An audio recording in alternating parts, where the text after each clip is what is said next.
Good morning friends, मैं महबूब आलम YouTube channel महबूब mathematics study centre में आपका हार्दिक अभिनंदन है। आज क्लास 10th मैथमेटिक्स का प्रश्नावली 3.1 बताने जा रहे हैं, जो कि प्रश्न आपके स्क्रीन पर दिख रहा है और लिखा हुआ है। पहला क्वेश्चन है, आफताब अपनी पुत्री से कहता है 7 वर्ष पूर्व मैं तुमसे 7 गुनी आयु का था, अब से 3 वर्ष बाद मैं तुमसे केवल 3 गुनी आयु का रह जाऊंगा। क्या यह मनोरंजन है? इस स्थिति को बीजगणितीय एवं ग्राफीय रूपों में व्यक्त कीजिए। ठीक है, प्रश्न पढ़ लिए। तो अब यहां पर देखिए, आफताब अपनी पुत्री से तुलना कर रहा है और उसका उम्र जो है एक दूसरे के क्या तुलनात्मक, यानी यह कह रहा है 7 गुनी, कभी कह रहा है कभी 3 गुनी कह रहा है। ठीक है, तो चलिए पहले हम प्रश्न को सॉल्व करते हैं। ये 1 नंबर है, 1 को सॉल्व करते हैं। ये आफताब, सबसे पहले हम आफताब का वर्तमान उम्र मानते हैं। ठीक है, लिखेंगे माना कि आफताब की वर्तमान आयु बराबर हो जाएगा x वर्ष। ठीक है, मान लेते हैं कि आफताब ये वर्तमान में, आज करंट में वह x वर्ष के है। तो अब यहां पर हो जाएगा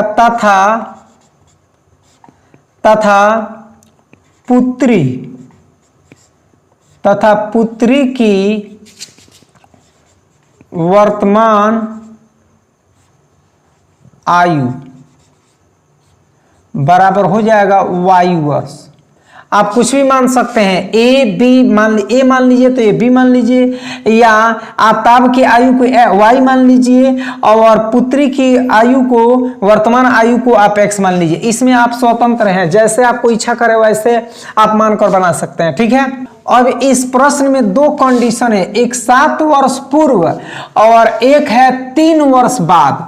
तो हम ये दोनों का 7 वर्ष पूर्व पहले उम्र प्राप्त कर लेते हैं और फिर 3 वर्ष बाद उस दोनों का उम्र प्राप्त करते हैं। तो यहां पर लिखते हैं नाउ 7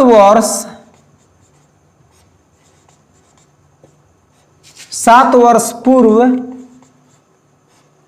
पूर्व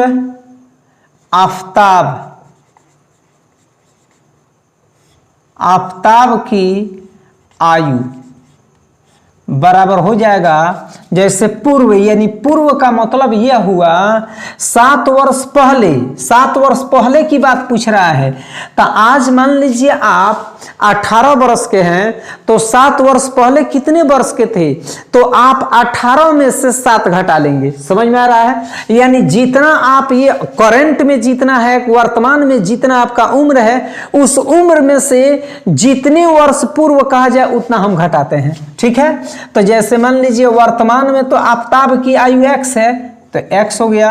अब ये कै वर्ष पूर्व कहा जा रहा है? तो 7 वर्ष पूर्व कहा जा रहा है। तो 7 वर्ष पूर्व, तो ये 7 इसमें से घट जाएगा, तो x - 7 वर्ष हो जाएगा।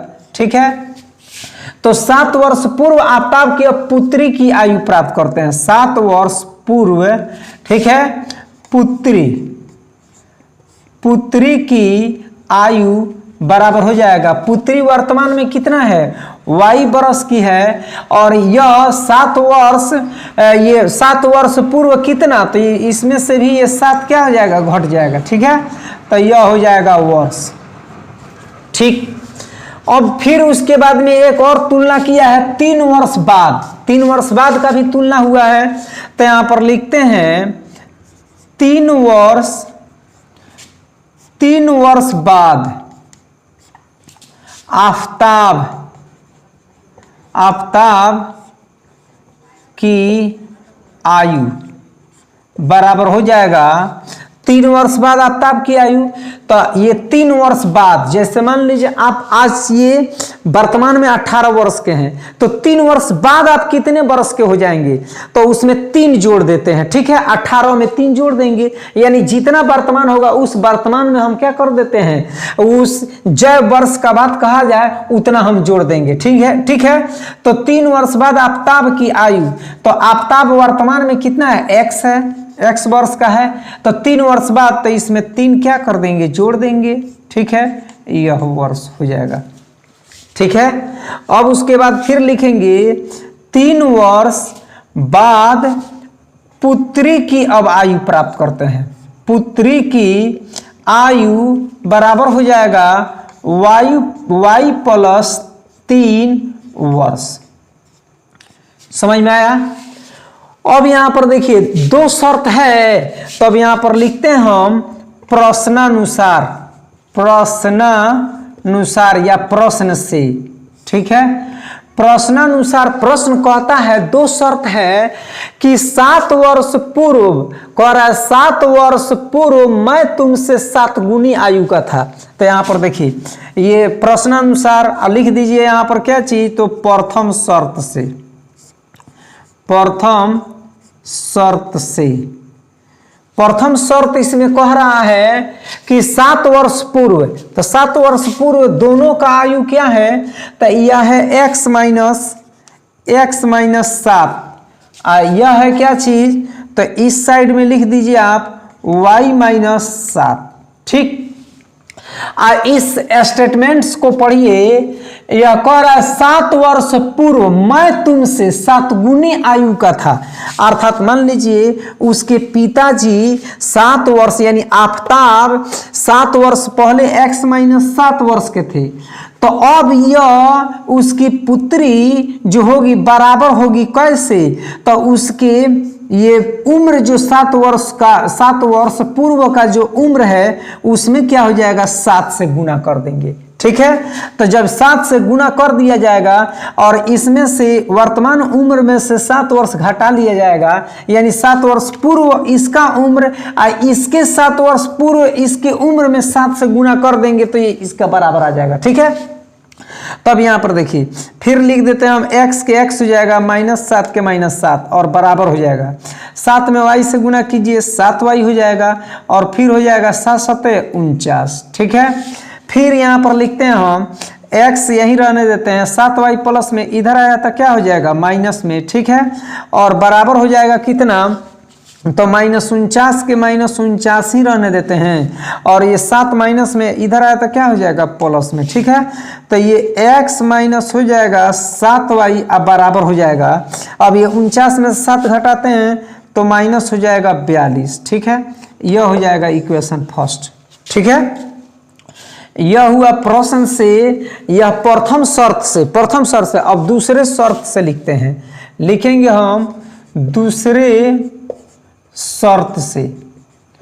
दूसरा शर्त कह रहा है कितने, अब ये 3 वर्ष बाद है तो 3 वर्ष बाद दोनों का उम्र आप लिखिए पहले। 3 वर्ष बाद ये इस आफ्ताब का है x प्लस हो जाएगा 3 और उसके पुत्री की हो जाएगा y प्लस हो जाएगा y प्लस 3। ठीक है, y प्लस 3 यहां कह रहा है तो 3 वर्ष बाद मैं तुमसे केवल 3 गुनी आयु का रह जाऊंगा, यानी इसमें क्या चीज से 3 से गुना कर देंगे तो इसके बराबरी हो जाएगा। ठीक है, तो ये x प्लस 3 के x प्लस 3 हो जाएगा और ये 3 में y से गुना करते हैं तो 3y हो जाएगा और 3 में 3 से तो 3 3 क्या हो जाएगा 9। ठीक है, अब यहाँ पर लिखिए x के x हो जाएगा 3y प्लस में इस साइड दाहिने साइड में है तो इधर बाएं साइड में आएगा तो क्या हो जाएगा तो -3y अब बराबर 9 के 9 हो जाएगा, 3 प्लस में इधर दाहिने साइड में आया तो माइनस हो जाएगा। ठीक है, तो ये हो जाएगा x माइनस 3y अब बराबर 9 में से 3 घटेगा तो 6, यह हो जाएगा इक्वेशन सेकेंड, यानी समीकरण 2 हो गया। ठीक है, तो अब यहां पर देखिए समीकरण 1 और 2 तो हम प्राप्त कर लिए। जब समीकरण 1 और 2 प्राप्त कर लिए तो अब यहां पर कह रहा है कि आप बीजगणितीय और ग्राफीय रूपों में व्यक्त कीजिए। ठीक है, तो सबसे पहले ये समीकरण प्राप्त करने के बाद में अब इसका हम सारणी प्राप्त करते हैं। तो यहाँ पर लिखते हैं हम समीकरण 1 के लिए सारणी लिखेंगे। समीकरण 1 के लिए सारणी, समीकरण 1 के लिए सारणी। तो समीकरण 1 के लिए सारणी हम बनाएंगे तो x और y का मान प्राप्त करेंगे। ठीक है, x हो जाएगा और यहाँ y हो जाएगा। ठीक, तो x और y का मान प्राप्त करना है। तब यहाँ पर देखिए सबसे पहले इसे रब कीजिए। जैसे समीकरण 1 है x माइनस 7y अब बराबर है -42। ठीक, यही ना है, x माइनस 7y अब बराबर -42 है। तो अब यहाँ पर x के यहीं रहने दीजिए, अब बराबर हो जाएगा -42 और 7y माइनस में इधर आए तो क्या हो जाएगा, तो प्लस में 7y। ठीक है, अब यहाँ पर y का मान हम रखते हैं। जैसे मान लीजिए y का मान रखते हैं, y का मान अगर मान लीजिए 5 रख देते हैं तो 7 × 5 क्या हो जाएगा 35, यह हो जाएगा -42। तो 35 में से 42 घटाएगा कितना हो जाएगा, तो -7। तो x ये y का मान 5 रखने पर, y के मान 5 रखने पर x का मान कितना आएगा, तो ये 7 × 5 35 हो गया। ये 7 × 5 35, तो 42 में से 35 घट जाएगा -7, तो ये हो जाएगा -7। ठीक है, एक बार y का मान आप क्या रख दीजिए, y बराबर तो 5 रख दिए, y बराबर आप 6 रखिए। ठीक है, y बराबर हम क्या रख देते हैं 6, तो 7 × 6 = 42, 42 में से 42 घट जाएगा यानी माइनस ये हो जाएगा 42, और फिर हो जाएगा प्लस 7 × 6 = 42, 42 में से 42 ये घट जाएगा, क्या हो जाएगा 0। तो ये कहने का मतलब हुआ y के मान आप रख रहे हैं 6, y के मान 6, तो x का मान क्या जा रहा है, तो 0। ठीक है, फिर देखिए अब ये y के मान आप फिर रख दीजिए 7, 7 × 7 = 49, 49 में से 42 घटेगा। जैसे मान लीजिए 7 रखे तो 7 × 7 = 49 हो गया, ये -42 है। अब इसमें से घटाते हैं, 49 में से 42 घटे कितना हो जाएगा, तो 7। ठीक है, तो x ये y का मान 7 रखते हैं, y का मान क्या रख देते हैं 7, तो x का मान हमें क्या प्राप्त होता है 7। समझ में आया। इसके अलावा और कुछ भी आप मान रख सकते हैं। ठीक है, इसमें कोई आप जो भी आपको इच्छा करेगा वो मान रख सकते हैं। तो समीकरण 1 के लिए सारणी हो गया। फिर उसके बाद में हम बनाते हैं समीकरण 2 के लिए सारणी। समीकरण 2 के लिए सारणी। ठीक है, तो समीकरण 2 के लिए सारणी इसी तरीके से हम x और y रख देंगे। ठीक है, और समीकरण पहले 2 देखिए, समीकरण 2 है x माइनस 3y बराबर 6 है। इसका भी यहाँ पर x माइनस 3y बराबर 6 है। ठीक है, x माइनस 3y बराबर 6 है।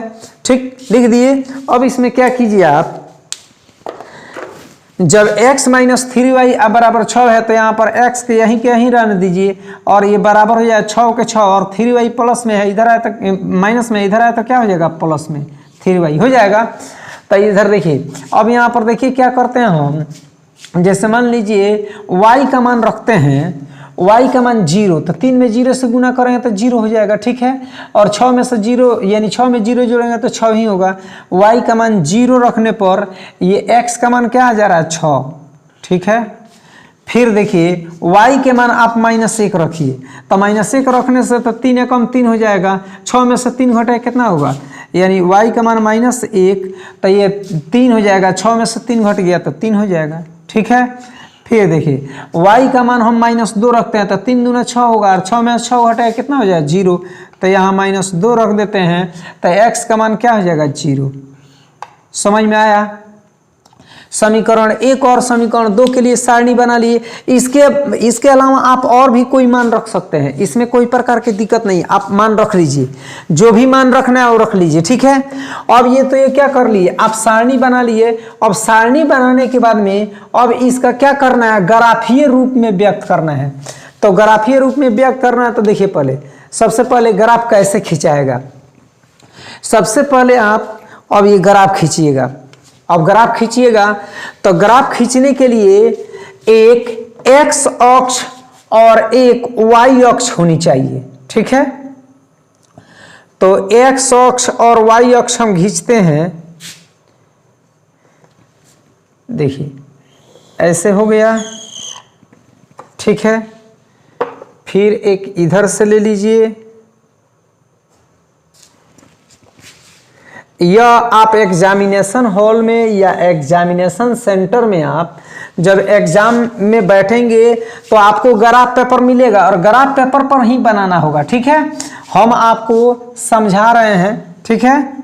चलिए, तो ये देखिए, ये जो है यह x एक्सिस है, यानी x अक्ष है। तो यहाँ पर लिख देते हैं x और यहाँ लिख देते हैं x डैश, और यहाँ लिखते हैं y और यहाँ लिख देते हैं हम, यहाँ लिख देंगे y डैश, ठीक। यह हो जाएगा आपका यहाँ 0 केंद्र। ये दोनों अक्ष आप ये समझ लीजिए कि x अक्ष और y अक्ष एक दूसरे को 90 डिग्री के कोण पर यानी समकोण पर प्रतिच्छेद करते हैं, ठीक है। तो या ऐसे भी कह सकते हैं ये दोनों रेखाएं x अक्ष और y अक्ष एक दूसरे के लंबवत होती है, ठीक है। तो अब यहाँ हम क्या करते हैं, जैसे यहाँ पर मान रखते हैं, देखिए यहाँ रख देंगे हम मान 0 हो गया, यहाँ हो जाएगा 1, यहाँ रख दीजिए आप, ये बराबर अंतराल पर बराबर दूरी पर रख दीजिए, यहाँ हो जाएगा 2, यहाँ होगा 3 और यहाँ हो जाएगा 4 और यहाँ होगा आपका 5 और उसके बाद में ये 6, ठीक है। ये प्लस वाला है और बराबर दूरी पर ही रखिएगा। फिर यहाँ हो जाएगा, यहाँ होगा -1 और यह हो जाएगा -2 और यहाँ पे -3, यहाँ होगा -4 और -5 -6 और यहाँ रखिए -7, ठीक है। यहाँ पर भी एक बढ़ा दीजिए, 7 रख लीजिए। फिर उसके बाद में देखिए यह हो जाएगा, यहाँ पर लिखेंगे कि यहाँ -1 हो जाएगा और यहाँ -2 हो जाएगा।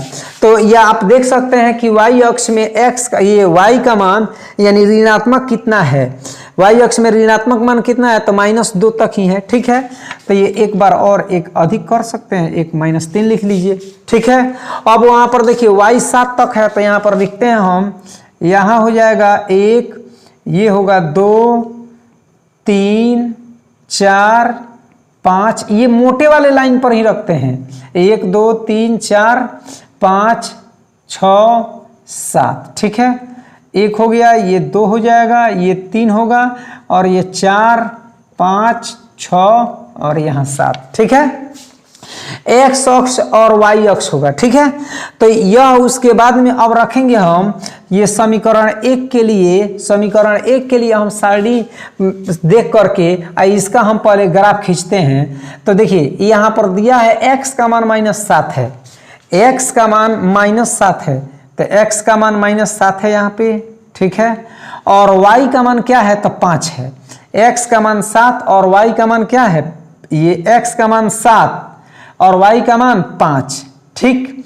तो ये 7 के ऊपर रहेगा, 7 के जस्ट यानी सामने, ठीक है। यहाँ हो रहा है ये और 5 के सामने थोड़ा सा और ऊपर ले लीजिए, यहाँ होगा, ठीक है। यहाँ हो जा रहा है। अब फिर कह रहा है x का मान 0 और y का मान 6, x का मान 0 होना चाहिए, x का मान 0 और y का मान 6, ये हो जाएगा, ठीक है। फिर उसके बाद कह रहा है x का मान 7 और y का भी मान 7, x का मान 7 देख लीजिए, x का मान यहाँ 7 है और y का मान इसके सामने 7 हो जाएगा, ठीक। x का मान, x अक्ष का मान 7 हो गया और y का मान ये 6 हो गया। अब यह हो गया आपका ये -7, 5 -7 और -5 यानी 7, 5 हो गया, ठीक है।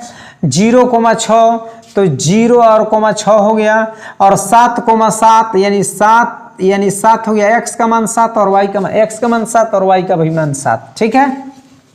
7 के सामने है, ठीक है।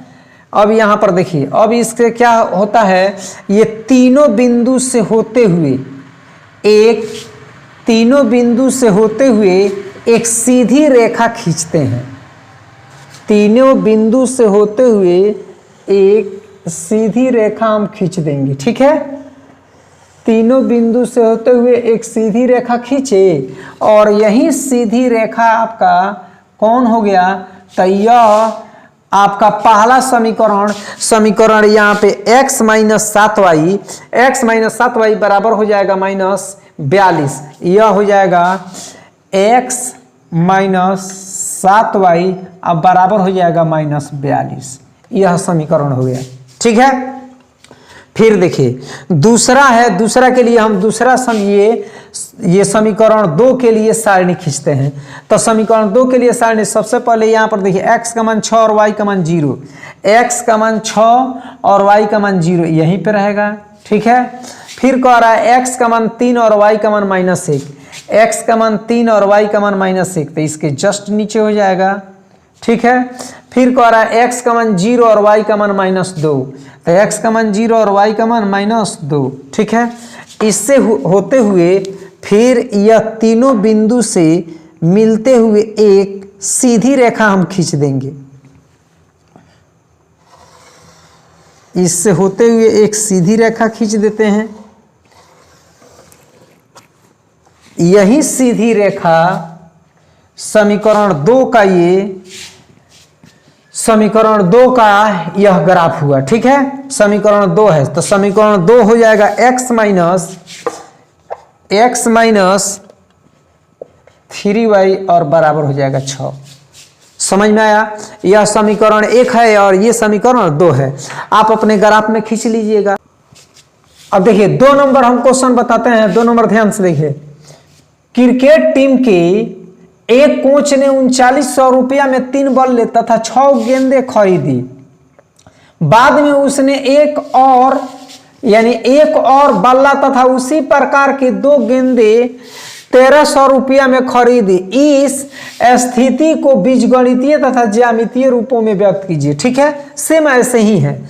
तो आप लिखिए एक कोच ने यानी 3 बल्ले 6 गेंद है तो 3 बल्ले तो माना कि एक बल्ले का कीमत हो जाएगा x और गेंद 6 है तो ये यानी एक गेंद का कीमत बराबर y, ठीक है। और ये कह रहा है कि 3 बल्ला और 6 गेंद तो इसमें 3x आई हो जाएगा 6y और जोड़ देंगे बराबर हो जाएगा कितना 3900। यह समीकरण 1 हुआ। समझ में आया, समझ में आ रहा है।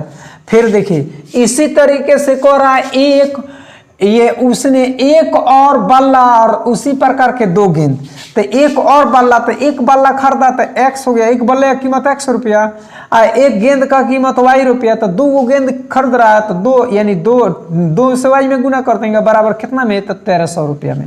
1300 रुपया है। समीकरण यह हो जाएगा समीकरण 1 और यह हो जाएगा समीकरण 2, ठीक है। समीकरण 1 और 2 से ये क्या कीजिएगा सारणी बना लिए। सारणी बनाने के बाद में ग्राफ खींच दीजिएगा। समझ में आया। फिर देखिए 3 नंबर क्वेश्चन पढ़िए। तो 3 नंबर थोड़ा क्वेश्चन पढ़िए। 3 नंबर क्वेश्चन है कह रहा है 2 केजी सेब और 1 केजी अंगूर का मूल्य किसी दिन 160 रुपया था। तो मान लेते हैं 1 केजी अंगूर का मूल्य मानते हैं हम क्या चीज 1 केजी अंगूर का मूल्य बराबर x, ठीक है। यह सेब पहले दिया है तो पहले सेब का मान लीजिए। माना कि 1 केजी सेब का मूल्य बराबर x रुपया और 1 केजी अंगूर का ये मूल्य बराबर y रुपया, ठीक है। तो 2 केजी सेब तो 2x और 1 केजी अंगूर तो ये 1 से गुना करते हैं तो वही होगा और प्लस कितना रुपया खर्च करना पड़ता है तो 160 तो 160 हो जाएगा। यह हुआ समीकरण 1, ठीक है। फिर उसके बाद देखिए अब कह रहा है 1 महीने बाद 4 केजी सेब तो 4 केजी सेब तो हो जाएगा 4x और 2 केजी अंगूर तो हो जाएगा 2 से y में 2y और बराबर कितना रुपया तो 300 रुपया हो जाता है तो 300 रुपया हो गया, ठीक है। समीकरण 2 हो गया, ये समीकरण 1 हो गया। दोनों को हल कर लीजिएगा अर्थात दोनों को समीकरण 1 और समीकरण 2 का सारणी बना करके ऐसे ही ग्राफ खींच दीजिएगा। उम्मीद करता हूं कि यह वीडियो आपको काफी पसंद आया होगा। यदि आप मेरे चैनल पर नए हों तो चैनल को सब्सक्राइब करें, लाइक करें और इस वीडियो को अपने प्यारे मित्रों के पास शेयर करें। इससे हौसला बुलंद होता है। मिलते हैं हम नेक्स्ट वीडियो में। धन्यवाद।